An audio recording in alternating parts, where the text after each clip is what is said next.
Tu in casa per cosa lo usi il bicarbonato? Ciao, io sono Letizia, creativa del canale Vivi con Letizia dove puoi trovare tantissimi progetti di riciclo creativo, fai da te e trucchetti per casa. Ormai tutti sappiamo che il bicarbonato in casa è utile per lavare la frutta e la verdura, ma anche ad esempio per far lievitare le torte. Forse però non sai che il bicarbonato in casa si può utilizzare per tanti altri scopi, ad esempio per eliminare la ruggine o addirittura per fare una pasta con la quale si possono creare tante bellissime decorazioni. Se ti piacciono tutorial come questo, ti consiglio di iscriverti adesso al mio canale cliccando su iscriviti e sulla campanella per non perderti nessuno dei prossimi video.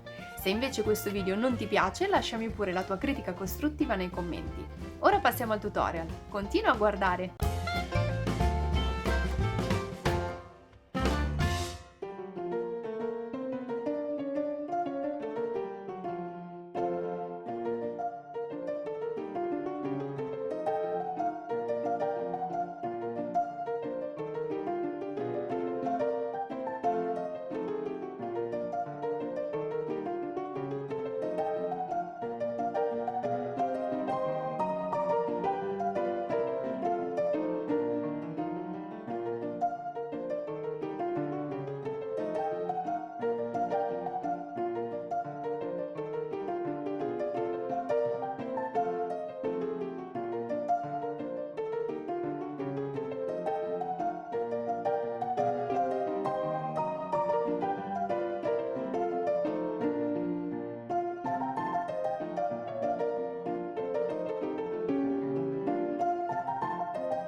Se ti piacciono tutorial come questo, ti ricordo che puoi iscriverti adesso al mio canale cliccando su iscriviti e sulla campanella per non perderti nessuno dei prossimi video. Tu li conoscevi tutti questi 13 modi per utilizzare il bicarbonato in casa? Fammelo sapere nei commenti e se questo video ti è piaciuto potresti condividerlo sui social e lasciarmi il tuo like. Io ti ringrazio fin da ora.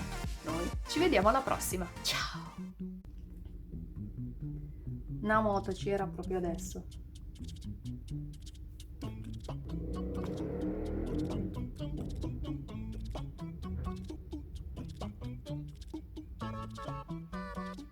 Ad esempio per eliminare la ruggine o addirittura per eliminare la ruggine